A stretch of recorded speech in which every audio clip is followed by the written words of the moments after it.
The United States was about to start the most tragic era of its existence.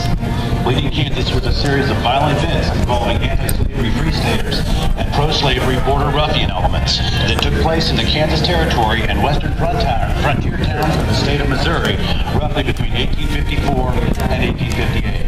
At the heart of the conflict was the question of whether Kansas would enter the Union as a free state or a slave state. John Brown was an anti-slavery zealot whose bloody riots in Kansas gained him infamy in the South. On the night of May 24th, 1856, John Brown and his company of Free State volunteers murdered 5 men settled along the Pottawatomie Creek in southeastern Kansas. This assault occurred 3 days after border ruffians from Missouri burned and pillaged the anti-slavery haven of Lawrence. The combination of the fall of Lawrence and the Pottawatomie killings caused southeastern Kansas to erupt into guerrilla warfare. After leading the last raid from Kansas into Missouri while leading 11 slaves to freedom, Brown left Kansas for the last time in January 1859.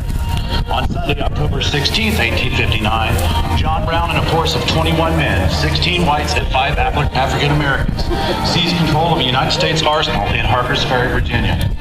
When the fighting ended, 10 of Brown's recruits, including 2 of his sons, lay dead. He and 6 others were found guilty and sentenced to hang. Shortly before his execution, on December 22nd, 1859, he penned the now famous prophecy, "The crimes of the guilty land will never be purged away, but with blood."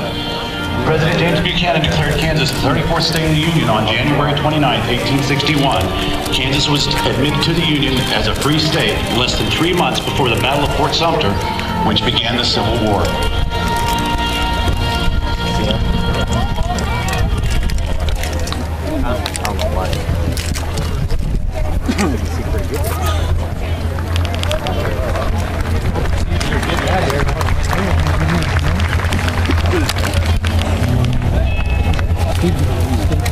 The future did not look good for our nation.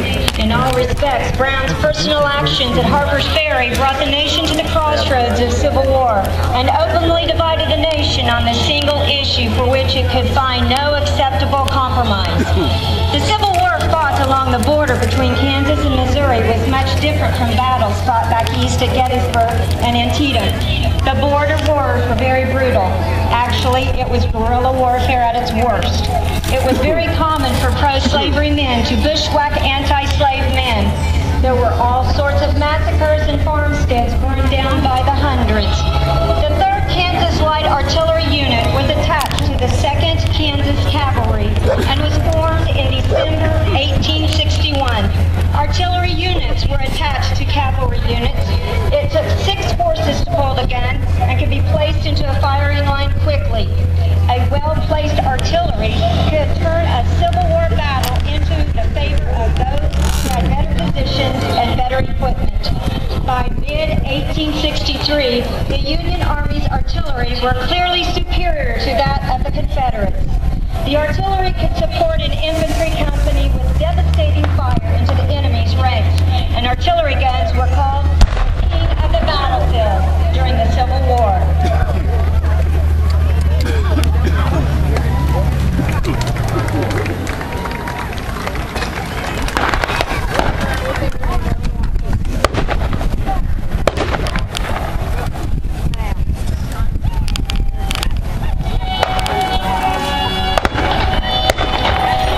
Soldiers carried 34 stars into battle in the most tragic of all wars, the wars between the states.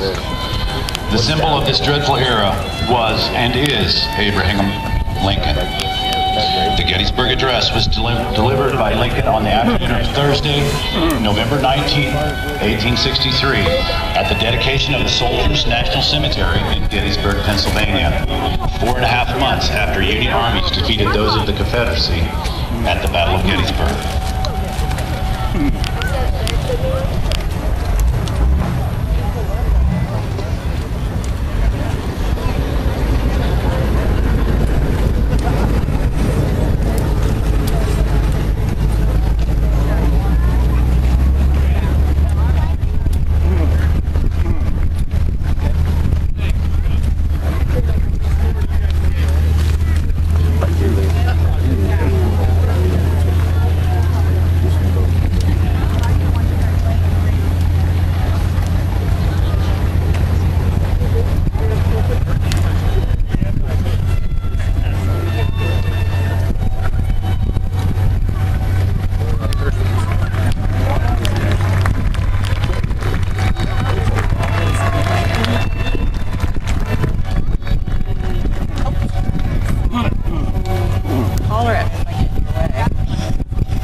And 7 years ago, our fathers brought forth upon this continent a new nation, conceived in liberty and dedicated to the proposition that all men are created equal. Now, we are engaged in a great civil war, testing whether that nation or any nation so conceived and so dedicated can long endure. We are met on a great battlefield of that war. We are met to dedicate a portion of it as the final resting place of those who here gave their lives that the nation might live. It is altogether fitting and proper that we should do this, but in a larger sense, we cannot dedicate, we cannot consecrate, we cannot hallow this ground. The brave men, living and dead, who struggled here, have consecrated it far above our poor power to add or detract. The world will know or long remember what we say here, but it can never forget what they did here. It is for us, the living, rather to be dedicated here to the unfinished work that they have thus far so nobly carried on. It is rather for us to be here dedicated to the great task remaining before us, that from these honored dead we take increased devotion to that cause for which they here gave the last full measure of devotion, that we here highly resolve that the dead shall not have died in vain, that the nation shall, under God, have a new birth of freedom, and that governments of the people, by the people, and for the people shall not perish from the earth.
The war raged on for another 17 months until the Battle of Appomattox on April the 9th, 1865, where, after only 2 hours of fierce fighting, the Confederate lines retreated.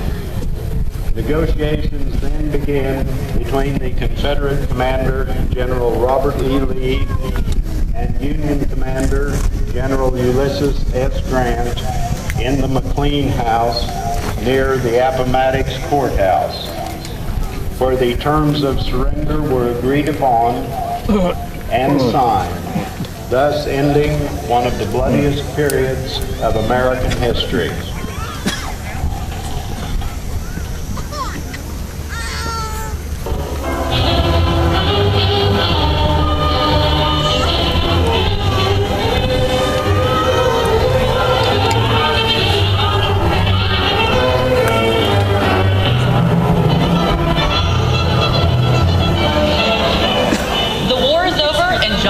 Marching home. Kansas is open to settlement. Johnny and many others move westward. They ask only for peace, to work, and to build their homes. But one obstacle remains.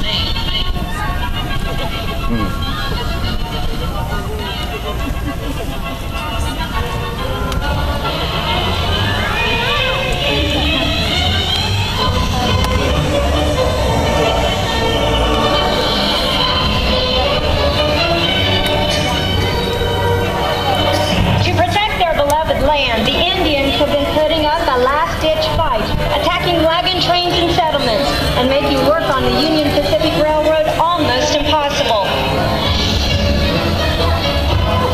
A telegram is sent to Washington in these tense days on a Kansas prairie.